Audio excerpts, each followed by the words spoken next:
देखो भाई 10th class का जो है ना 16 चैप्टर हम पढ़ रहे हैं प्रोबेबिलिटी, वो भी आर डी शर्मा के मैथ में से।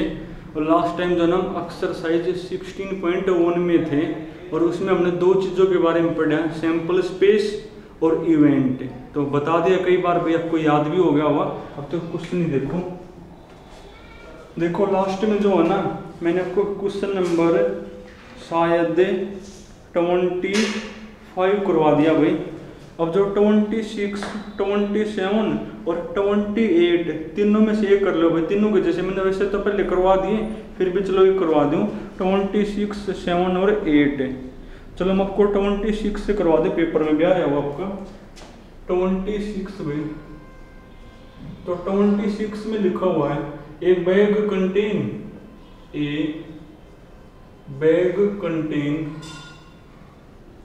कोई बैग है भाई, उसमें कंटेन है 5 तो रेड बॉल है, 5 तो कौन है मेरी रेड बॉल, और 8 है मेरी वाइट। 8 मेरी कौन है भाई, वो वाइट है। एंड 7 है ब्लैक बॉल, एंड 7 कौन है भाई, ब्लैक बॉल है। 7 आपकी black ball. A ball is drawn, A ball is drawn. एक बॉल आपने बाहर निकालनी है at random from the bag, at random from the bag भाई। पढ़ना एक बार, कोई बैग है भाई, उस बैग के अंदर 5 तो रेड बॉल है, 8 है वाइट और 7 मेरी है ब्लैक बॉल, यानी टोटल है 15 और 5 20। और आपने इनमें से एक बॉल आपने बाहर निकालनी है। देखो यहाँ तक कोई कंडीशन नहीं कि वो कैसी बॉल हो, यहाँ से आपका सैंपल स्पेस बनेगा। यानी सैंपल स्पेस के अंदर कितने सैंपल पॉइंट होंगे, टोटल 20 है ना, यानी 20 बनेंगे।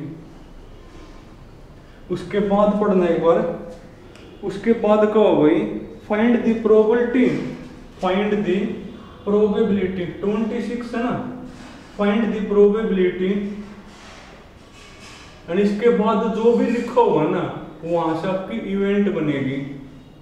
फाइंड द प्रोबेबिलिटी, किसकी प्रोबेबिलिटी बतानी है भाई, that the ball drawn is, first part में लिखा हुआ भाई रेड और वाइट। फर्स्ट में क्या लिखा हुआ है, रेड और वाइट, कि जो बॉल आपने बाहर निकाल ली है वो रेड या फिर कैसी हो वाइट। तो यहाँ पर कंडीशन लग गई ना, यहाँ से आपकी इवेंट बनेगी। तो इसको E1 इवेंट मानोगे, लिख तुम लेना भाई, लिखोगे let E1 be the event ball drawn is red और वाइट। और फिर चेक करोगे इसके फेवर में कितने बनेंगे, और उनको मैथ में लिखोगे किससे, NE1 तक लिखोगे। चेक करोगे कितने होंगे। और क्या बेस बता था, अगर दो चीजों के बीच में और हो तो और का मतलब ये भी लोगे और ये भी लोगे। रेड आपकी कितनी है 5 और व्हाइट आपकी 8, 8 और 5 13 भाई। यानी क्या प्रोबेबिलिटी बनेगी, देयरफॉर प्रोबेबिलिटी ऑफ E1 क्या होगी भाई 13/20 ये बनेगी। इसके बाद जो आपका सेकंड है ना, उसमें हमने किसकी प्रोबेबिलिटी बतानी है, उसमें हमने प्रोबेबिलिटी बतानी है भाई नॉट ब्लैक, कि जो बॉल आपने बाहर निकालनी है ना वो ब्लैक ना हो। तो इसको फिर इवेंट मानोगे, तो इसको E2 मान लेना भाई, let E2 be the event ball drawn is not black. और फिर चेक करोगे कि E2 के फेवर में कितने होंगे। चेक करो भाई, वो कब ब्लैक नहीं होनी चाहिए। अगर आपकी बॉल ब्लैक नहीं होगी तो कैसी होगी, या तो रेड होगी या फिर व्हाइट होगी। यानी 8 और 5 13 मत होगी। तो प्रोबेबिलिटी कौन होगी, तो प्रोबेबिलिटी ऑफ E2, तो प्रोबेबिलिटी ऑफ E2 कौन होगी मेरी भाई 13 टोटल 20 है ना, यानी 13/20 बनेगी। उसके बाद जो आपका थर्ड पार्ट है भाई, उसमें को है प्रोबेबिलिटी बताओ कि जो बॉल आपने बाहर निकाल ली है neither white, neither white nor black, नोर ब्लैक मतलब क्या भाई, मतलब है कि जो बॉल आपने बाहर निकाली है ना तो वो वाइट हो और ना वो ब्लैक हो, ना तो वाइट और ना ही ब्लैक, यानी वो कैसी हो, रेड हो। तो इसको फिर इवेंट मानोगे, let E3 be the event getting a ball neither white nor black. और अब चेक करोगे कि E3 के फेवर में कितने होंगे, कितने होंगे भाई, ना तो वाइट ना ब्लैक, यानी वो रेड होगी, रेड आपकी 5 है, रेड है आपकी 5। तो प्रोबेबिलिटी कौन होगी, तो प्रोबेबिलिटी ऑफ E3 क्या बनेगी भाई, 5 बटे टोटल मेरी 20, ये 4 पर कैंसिल भाई, यानी आपका बनेगा 1/4 बनेगा ये। तो ऐसे ऐसे मैंने आपको कई करवा लिए भाई, तो ये आसान भी आपके वैसे।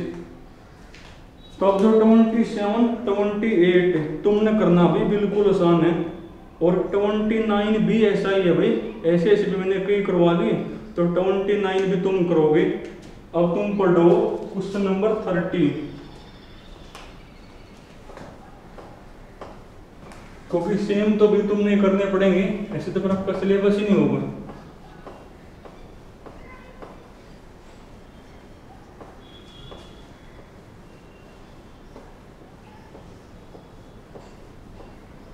पढ़ने के बाद 30 में, 30 में क्या कहो है, from A pack of, question number 30 है भाई, 30 में लिखा हुआ है from A pack of, from A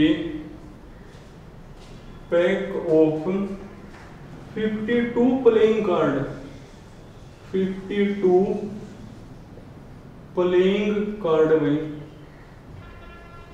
52 playing card, और जिनके अंदर इसके बाद लिखा हुआ है जैक्स, कोमा लगा के क्वीन है भाई, क्वीन सबल के, उसके बाद king and ace, king and ace of, and ace of, and ace of red colour are removed, red colour are removed, red colour are removed. और उसके बाद क्या को भाई, उसके बाद वो को है from the remaining A card is drawn, from the remaining, from the remaining a card is drawn at random, a card is drawn at random, at random। पढ़ने पर क्या कहो है, वो को 52 कार्ड हैं, आपने उन 52 कार्ड में से जैक, क्वीन और किंग और एस के जो रेड कलर के हैं ना, वो आपने रिमूव कर दिया, यानी बाहर निकाल दिए। देखो 4 तो जैक हो हैं, 4 8, 4 12 और 4 16, 16 में से 8 तो आपके ब्लैक में मिलेंगे और 8 आपके वो रेड कलर में, जो रेड वाले आपने बाहर निकाल दिए, यानी आपने 52 कार्ड मत है, 1 कार्ड आपने बाहर निकाल दिए। फिर जो बाकी बचे हुए कार्ड है ना, उनमें से आपने क्या किया भाई, 1 कार्ड बाहर निकाल लिया, यानी आपके बार सैंपल स्पेस में 52 नहीं बल्कि 52 माइनस में 8 उतने सैंपल पॉइंट होंगे, क्योंकि 8 तो आपने पहले ही बाहर निकाल दिए, 8 तो आपने पहले ही बाहर निकाल दिए ना, यानी आपका जो सैंपल स्पेस है उसमें कितने सैंपल पॉइंट होंगे, उसमें आपके सैंपल पॉइंट होंगे 52 माइनस में 8, यानी क्या बनेगा भाई, 44 बनेगा।